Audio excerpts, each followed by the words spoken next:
హిందూ సాంప్రదాయాల్లో ఏ మంచి పని ప్రారంభించాలన్నా ముందుగా తిథి చూస్తారు. ఏకాదశి తిథి ఉంటే చాలు పనిని ప్రారంభించేస్తారు.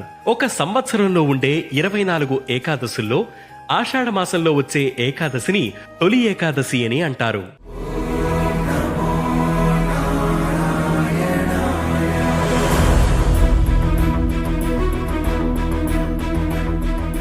హిందువులు ఇదే తొలి పండుగగా పరిగణిస్తారు. పురాణాల ప్రకారం ఆషాఢ మాసంలో పౌర్ణమి ముందు వచ్చే ఏకాదశి రోజు శ్రీ మహావిష్ణువు యోగ నిద్రలోకి వెళ్తాడు. స్వామి నిద్రకు ఉపకరించే రోజు కాబట్టి దీనిని శయన ఏకాదశి అని కూడా అంటారు. తొలి ఏకాదశి రోజు యోగ నిద్రలోకి వెళ్లే స్వామివారు మళ్లీ 4 నెలల తర్వాత అంటే కార్తీక శుద్ధ ఏకాదశి రోజు మేల్కొంటారు. ఈ 4 నెలల్ని చాతుర్మాసాలుగా వ్యవహరిస్తారు.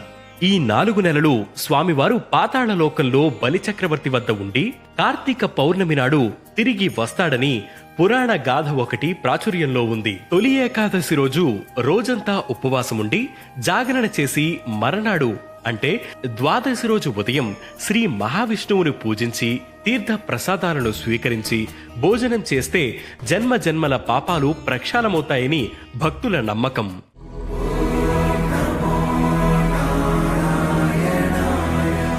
కృతయుగంలో మురాసురుడనే రాక్షసుడు బ్రహ్మవరంతో దేవతలను ఋషులను హింసించాడని మరో కథ ప్రాచుర్యంలో ఉంది.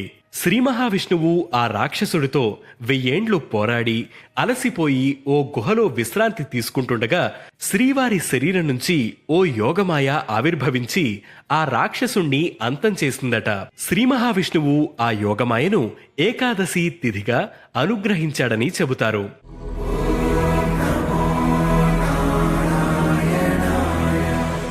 ఏకాదశి అంటే 11. 5 జ్ఞానేంద్రియాలు, 5 కర్మేంద్రియాలు, మనస్సు అన్నీ కలిపితే 11. వీటిని మనిషి తన ఆధీనంలోకి తీసుకువచ్చి అన్నిటినీ ఒకటిగా చేసి అప్పుడు దేవునికి నివేదన చెయ్యాలి. దీనివలన మనిషికి సహజంగా అలవడే బద్ధకం దూరమవుతుందని, రోగాలు దరిచేరకుండా ఉంటాయని, ఇంద్రియ నిగ్రహం పెరుగుతుందని చెబుతారు. ఈ 4 నెలల కాలాన్ని అత్యంత పవిత్రంగా పరిగణించి చాతుర్మాస దీక్షలు చేస్తారు. ప్రస్తుతం మఠాధిపతులు, సన్యాసం తీసుకున్నవారు మాత్రమే ఈ వ్రతాలని ఆచరిస్తున్నారు.